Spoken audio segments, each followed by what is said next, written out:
let's talk about moving faster, right? Number one thing, I come from the private equity world, most recently, speed, faster, faster, faster, right? And this isn't just a competitive advantage, it's table stakes these days. A lot of AI is promising acceleration, but what's real versus noise for you? So I've got two examples that I just love. The first one is around inbound conversion.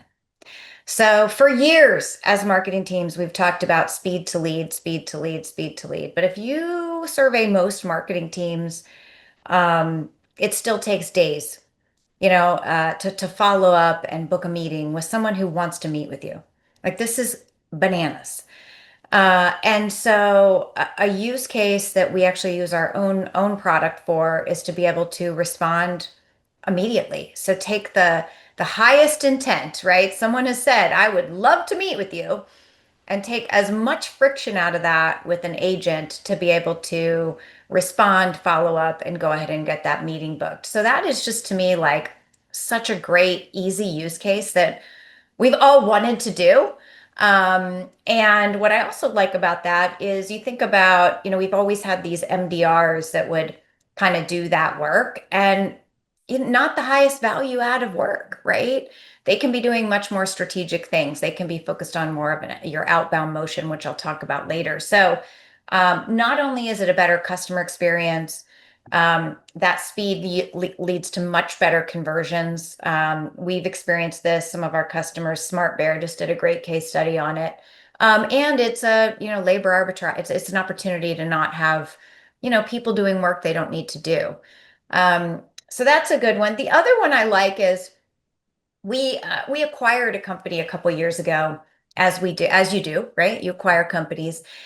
And in marketing, you're looking at all their content and you're thinking, oh God, what are we going to do with all this stuff? Hundreds of blogs, and it's doing some SEO stuff. And so we don't want to just turn it off, but it's not really on message. We don't really talk, our products aren't really called that. And so, in a past life, we just sort of forget about it and move on. And then we're like, okay, it's old, take it down. Well, we used AI and trained an AI model on our brand voice tone and what was different about our brand voice tone and our products versus the company that we acquired. And in literally, 24 hours, converted hundreds of blogs and content to be all of a sudden relevant. So that was actually the use case that I think got my team like there. You need a light bulb moment where it gets really people fired up. And that was definitely that one and the inbound one were the two where they're like, okay, I get it. This isn't just doing stuff to do stuff. Like this is going to work for us. Super important there.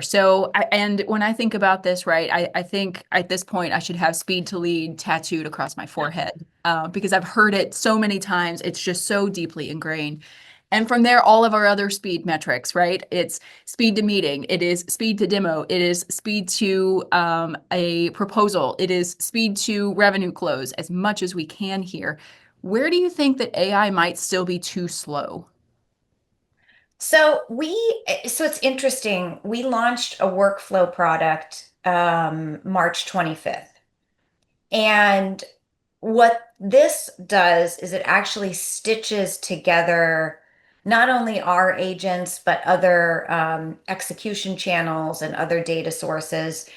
Because what I find with a tech stack, and particularly this is a marketing lens about like getting a campaign out, is whether it's AI or not AI, you've got all these different areas working in different tools, and the ability to coordinate and have it all action in real time was essentially impossible. And so that was just a major friction point that I'm so excited to see us sort of leading and getting rid of.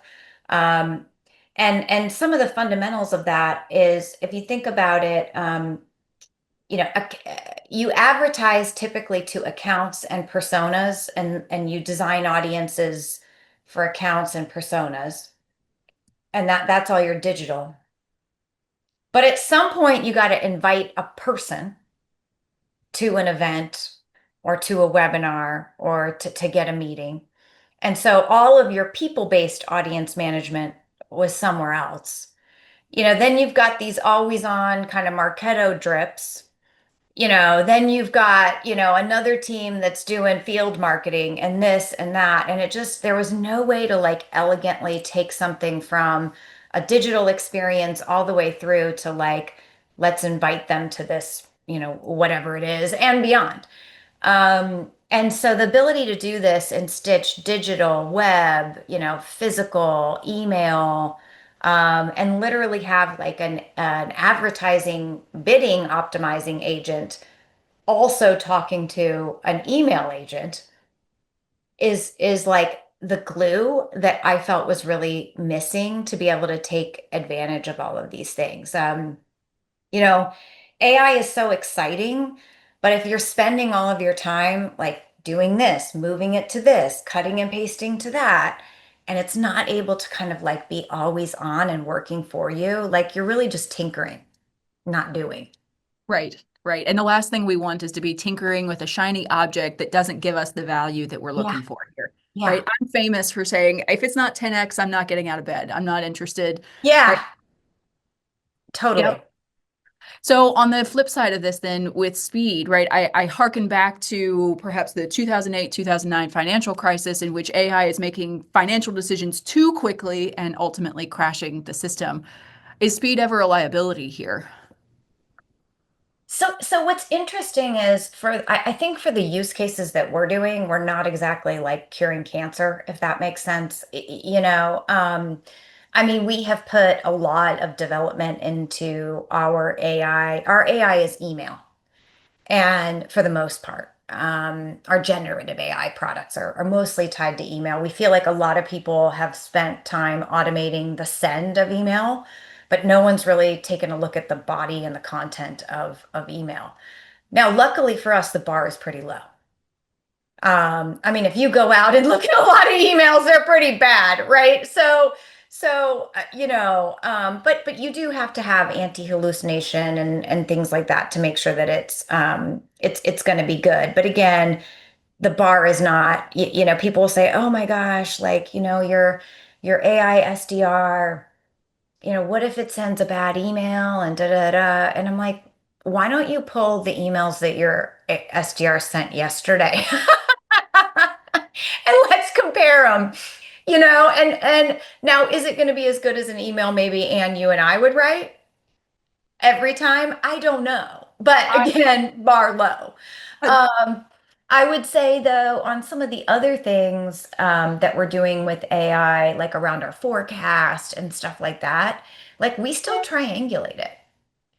I mean, we've got the AI forecast call, and then we've got a more data forecast call, and then we've got, the typical roll up of the sales leaders forecast. And so we're using it as a point, not the only point.